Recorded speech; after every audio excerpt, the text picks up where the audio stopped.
Hello दोस्तों, मेरे analogical horror stories YouTube channel में आप सबको स्वागत है। दोस्तों, आज की कहानी शुरू करने से पहले आप सबसे रिक्वेस्ट है कि चैनल में नए हो तो प्लीज़ सब्सक्राइब कीजिए और दोस्तों के साथ खूब शेयर कीजिए और लाइक और कमेंट करना बिल्कुल भी मत भूलिएगा। आज जो कहानी लेके आई हूँ वो एक कन्नड़ पिशाचिनी यक्षिनी साधना की सच्ची भयानक कहानी है। तो चलिए दोस्तों, कहानी शुरू करते हैं।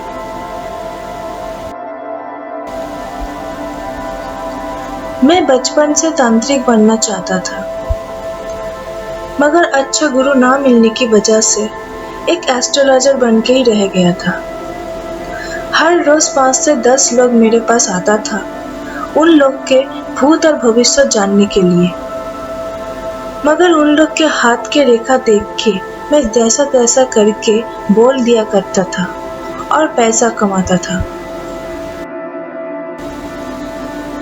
मगर एक दिन ऐसा आया कि लोग मुझसे संतुष्ट नहीं हो पा रहा था, इसलिए कोई कोई मुझे परीक्षा भी लेते रहते थे।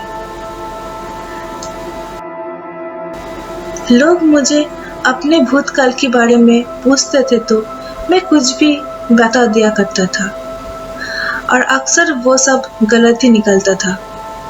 इसलिए मुझसे विश्वास भी उठ गया और मेरा जो इनकम था वो अब नहीं हो पा रहा था, क्योंकि आजकल लोग मेरे पास आते ही नहीं थे। तो इसी वजह से मैं बहुत परेशान रहने लगा। मेरे परिवार को अच्छे से खाना भी नहीं दे पाता था मैं।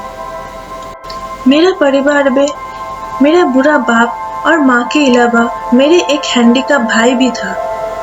दिन ब दिन मेरे टेंशन बढ़ते ही जा रहा था।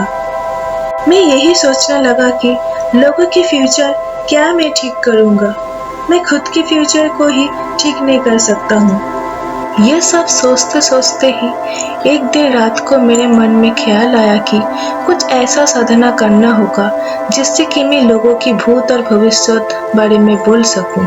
तभी मैं सोच लिया कि बनारस शमशान जाके कोई अघोरी से संपर्क करके कुछ साधना प्राप्त कर लूं। और अगले ही दिन रात को ही मैं बनारस शमशान जाने के लिए निकल पड़ा था। तब मेरे पास ट्रेन की टिकट खरीदने का भी पैसा नहीं था। मैं जैसे तैसे करके ट्रेन के जनरल कमरे में चढ़ के ही जाने लगा। लगभग 1.5 दिन के बाद हम बनारस पहुंच गए थे। ट्रेन में जाते हुए मेरे पास पैसा ना होने की वजह से मैं कुछ खाना भी नहीं खा पाया था। 1.5 दिन बाद जब मैं बनारस स्टेशन में पहुंचा, तब देखा स्टेशन के थोड़ी ही दूर में एक मंदिर है और मंदिर में कुछ प्रसाद दिए जा रहा था। मैं जल्दी से उस मंदिर के पास गया और पेट भर के खिचड़ी खाने लगा। खिचड़ी खाने के बाद मेरे पेट भी भर गया और मुझे शांति भी मिल गया था। फिर मैं सबको पूछ के शमशान पहुंच गया था। शमशान पहुंचते ही बहुत सारे अघोरी को देखा। कोई अघोरी मंत्र जप रहा था, तो कोई यज्ञ कर रहा था, तो कोई सो भी रहा था। इतना सारा अघोरी को देख के मुझे समझ नहीं आ रहा था कि मैं कौन सा अघोरी के पास जाऊं और मेरे दुख को उस अघोरी को बताऊं। मैं जाके शमशान के एक कोने बैठ गया और सोचते सोचते ही मेरा आँख कब लग गया मुझे पता ही नहीं चला। आधी रात को जब मेरा आँख खोला तो देखा कि मुझसे कुछ ही दूरी में एक अघोरी बैठकर कुछ मंत्र जपे जा रहा था। उस अघोरी बाबा को देख के ना जाने क्यों मुझे ऐसा लगा कि वो अघोरी मेरे अधूरी इच्छा को पूरा कर सकता है। ये सोच के मैं उस अघोरी के पास चला गया था और अघोरी के पास जाके मैं चुपचाप उसके सामने बैठ गया। मैं बैठते ही उस अघोरी ने अपना आँख खोला और मेरे तरफ देखने लगा। उसके आंखें बिल्कुल लाल हो रखा था। फिर उसने अपना गंभीर आवाज से मुझे बोला, क्या चाहिए तुझे?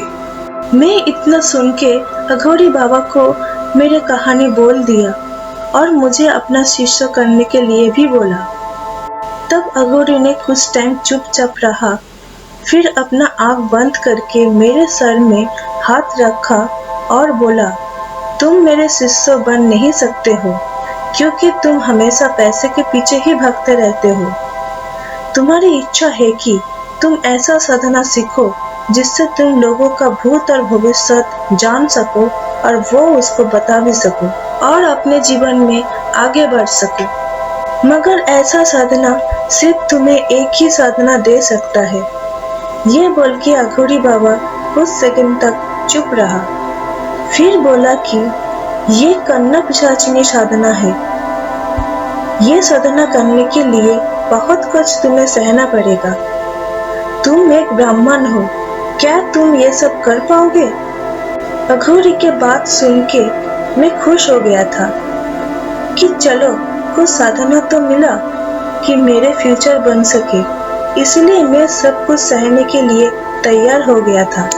मैं मन ही मन ये सब सोच ही रहा था कि तभी अघोरी ने फिर से पूछा कि बोलो, तुम ये सब कर पाओगे? अब हम तुरंत ही हाँ बोल दिया था। फिर अघोरी ने बोला कि ये साधना कोई मामूली साधना नहीं है, ये बहुत ही भयानक साधना है।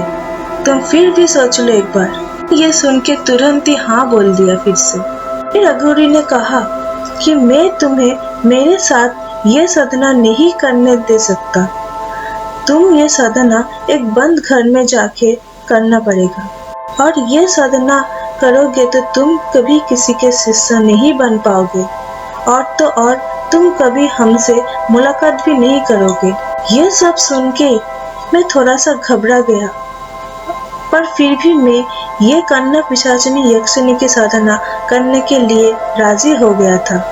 मैं अघोरी से कहा कि बाबा आप बताओ ये साधना को कैसे करना है।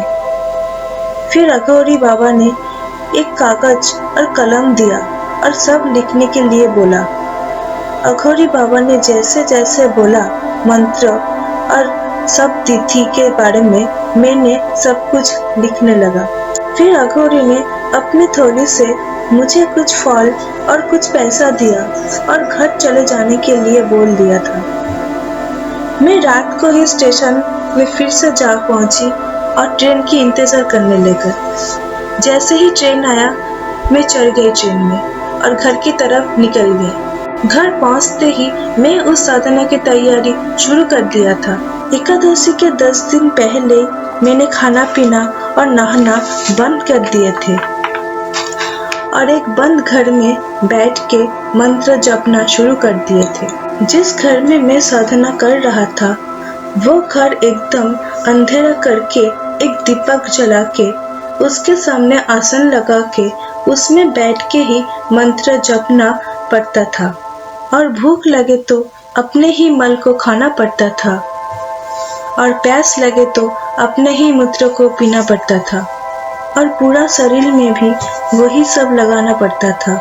ये सब करते हुए पूरा घर में ही दुर्गंध फैल गया था।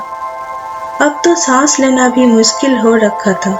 मैं ये सब अब और बर्दाश्त नहीं कर पा रहे थे, पर एक बार साधना शुरू करने के बाद साधना को बीच में ही छोड़ नहीं सकते थे। साधना को पूरा करने के अलावा मेरे पास और कोई रास्ता नहीं बचा था। ये साधना अमावस्या को खत्म होने वाला था। साधना खत्म होने का तीसरे दिन में ही यानी कि एकादशी के रात को मुझे ऐसा लगा कि कोई मेरे घर के भीतर आ गया है और मेरे आसपास चल रहा है। मैंने तभी दरवाजे की तरफ देखा तो देखा दरवाजा वैसे ही बंद था और घर में किसी को भी नहीं देख पाया मैंने। साधना का दूसरे ही दिन मेरे सामने एक लड़की आके बैठ गई और मुझे देखने लगी। वो लड़की बिल्कुल ही नेकेड था। उस दिन मेरे मल और मूत्र ज्यादा होने लग गया था। तभी वो पिशाचिनी वो मल लेके मेरे शरीर में लिपट देता था। ऐसा करते करते सुबह हो गया था और लड़की वहां से गायब हो गया और मैं जाके अपने बिस्तर पे सो गया था। फिर आया साधना का अंतिम दिन यानी कि अमावस्या की रात। उस दिन वो पिशाचिनी आके मेरे गोद में बैठ गई और मीठी मीठी हंसने लगी। मेरा मंत्र जपना खत्म होते ही वो पिशाचिनी बोली, मैं तुम्हारी साधना से खुश हूँ, तुम मुझे सिद्ध कर लिए हो और मैं अब तुम्हारे साथ ही रहूंगी हमेशा से।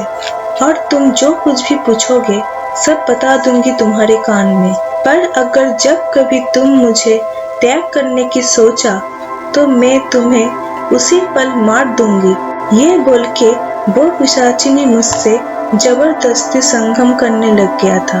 अब मुझे कन्या पिशाचिनी सिद्ध मिल चुका था और मैं अब लोगों का भूत और भविष्य सब बोल देता था। कुछ ही दिनों में मुझे सब बहुत मानने लग गया था और मेरे इनकम भी बहुत होने लगा।